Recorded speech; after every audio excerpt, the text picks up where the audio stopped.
if you look at the American dream and the view of meritocracy, it's really a myth. And there's this lady from Alabama, many people have seen it already, where she's actually talking about how things for her were way different than what they are for her kids now. So let's go get into this. I am so tired of feeling helpless as a parent. Yes, my kids are grown adults. My oldest is 28, my youngest is 25.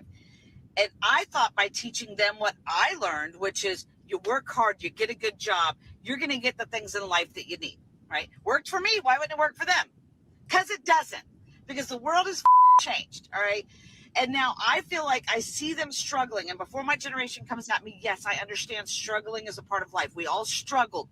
But there's a difference between struggling and drowning, all right? So we struggled, and it was tough.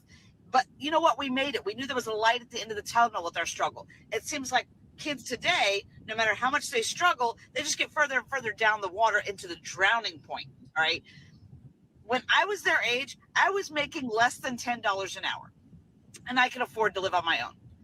Now you have to be making six-figure salary to get a decent, tiny little place to live. So what the is going on, and how do we help them as parents? I told my son, all you have to do is work hard, go to college, or join the military like I did. He went to college, got his degree, got a full-time job. He moved back in with me right when he graduated from college because he said, hey, Mom, as soon as I get a job, which was within 2 weeks of him getting out of college, maybe take me 2 months and I'll save up enough money for me to move out. Okay, cool. It's been 10 months. He has saved almost every dime and still can't afford.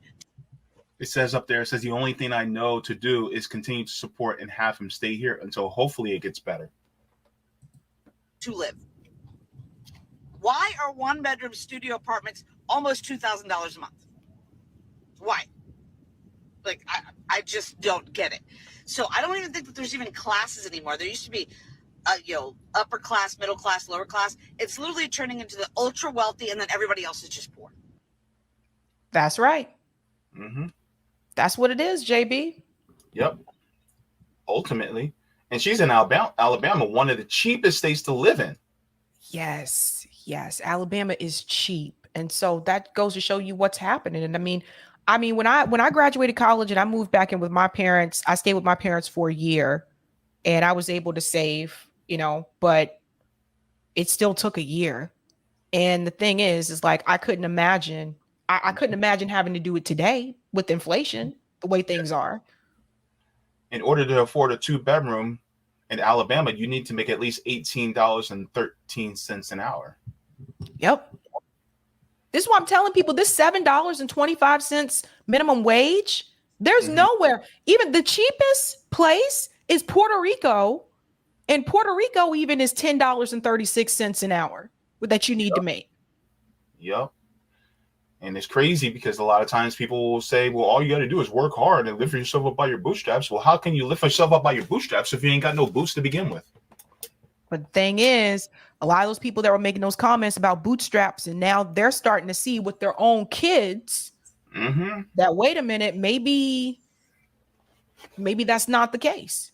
You ain't saying nothing but a word, Sabby.